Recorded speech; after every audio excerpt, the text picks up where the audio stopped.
like an ult, but it's not going to do diddly squat.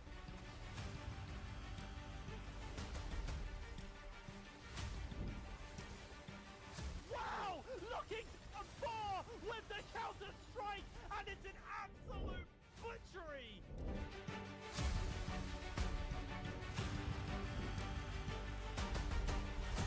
Three-man moonfall. Shaolin has an easy time cutting this one up. The tornado secures him the double.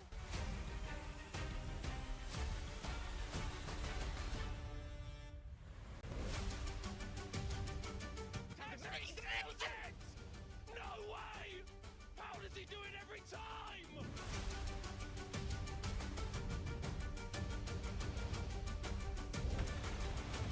Oh, he rolls! Flash! Petrifying gaze stuns 3!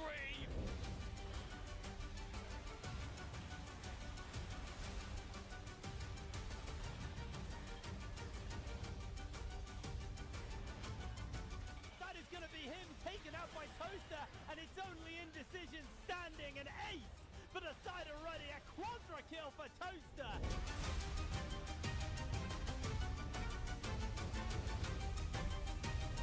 And that one looks absolutely beautiful. A double kill, triple kill for Zapdo.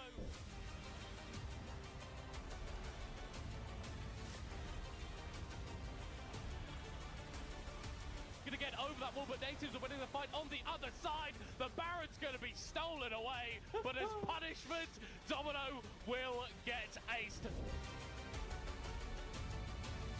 Because he is shooting out bullets that are completely wrecking Unique. Uko on the backline, offering nothing at all.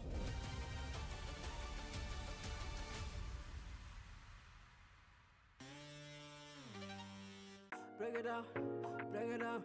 Step on the gas, let's get out of town. We gonna break out and have some fun. We gonna do what you never done.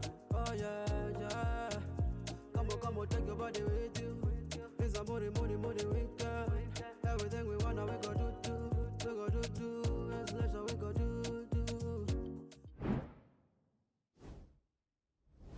Welcome back everyone to the Northern League of Legends Championship. It is week 2, day 2, which means day 4 is ready for us all. Without further ado, I'll introduce you to the desk. People that are going to be working with me. It is Middlecott and Veteran. Welcome to the desk. How are we doing? Yeah, I'm doing good, Arsham. I'm liking the 2-2. That does equal for day 4. It has been a crazy start to the NLC, man, and I can't wait for some more games.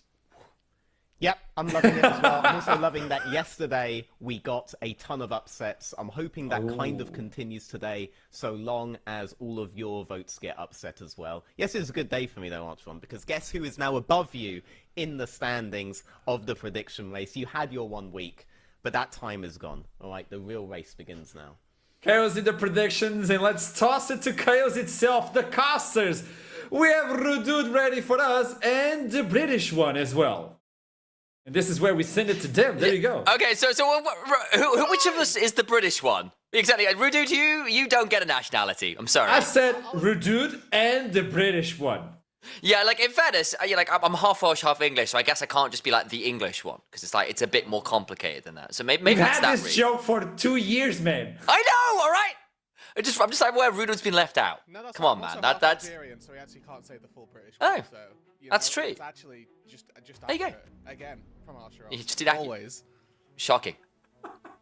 So let's steal it away from you guys and jump to the desk. We have a lot to talk today, and we don't have that much time, so let's use this one. By the way, let's talk about your predictions back at home. So if you have that mental capacity of I know everything, head on to our Twitter and join the predictions game with Steel Cities itself. If you're the best prediction in the week, or in the month, the week, you'll be able to get a mouse from Steel Cities.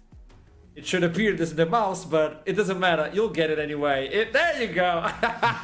The weekly community prediction contest. If you're the best one each week, you'll get access to one of these mouses. You're only entitled to win 1 per split. So do your best. A little bit better than us because we are failing every single prediction so far. Meanwhile, man, I feel pain, Veteran. Yesterday was painful. So, in order to talk about pain itself, we need to understand that all the gods, all the immortals are mortals. They have all fallen. So everybody has lost a game. And I'd like to talk about two of them. I think Middlecott and Veteran, you prepared something for us. Middlecott, I'll give you the word to begin with.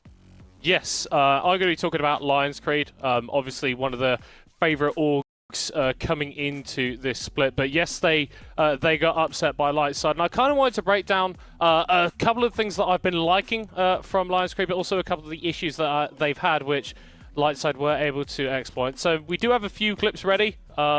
If we could run those production and just take a little bit of a look. So this is what I've been liking from Lions Creed, right? This is from their first game of the split versus DMG, and that's when they are just going into lanes and they are beating people up. Jinjo was already able to secure a little bit of a lead in this lane, and then Johan comes over, combined with Kasing, and they just wail on the bottom lane. And that sets up for the mechanically skilled players on Lions Creed to actually get these advantages that mean that they can get out of rough situations. And then the overstep comes through from DMG. Everyone's able to turn up to the party and clean them up because they've been able to generate these early leads that their opponents, try as they might, just can't overcome.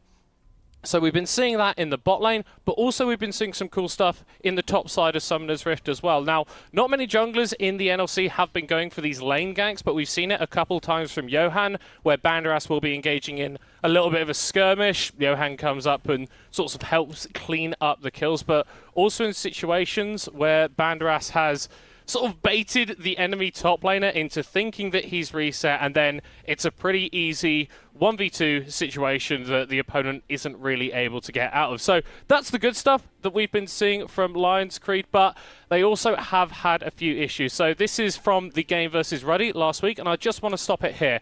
Natty Nat, I've got no clue what he's doing. He is invading in a situation where no jungler should be invading at all.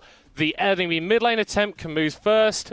Banderas can move first because Built is on a reset, doesn't have TP. This should be an easy kill for Lions Creed, but if we run the tape, we can see that actually what ends up happening is that Lions Creed, they pull the trigger a little bit too early. Tempt and Johan, they really want to get this kill onto Natty Nat, and that actually means that Alex, the Ruddy mid laner, is able to rotate over, take down Johan before Banderas has even shown up, and whilst Lions Creed are able to generate a 1-for-1 from this play, this was an easy 1-for-0 if you play it right. We've got another example coming through here. The bot lane from Lions Creed aren't able to rotate up into this fight because of the difference in the map. Silky Smath and Edward move into the river first as Tempt and Johan once again are going for engage, and it plays out in a very, very similar way.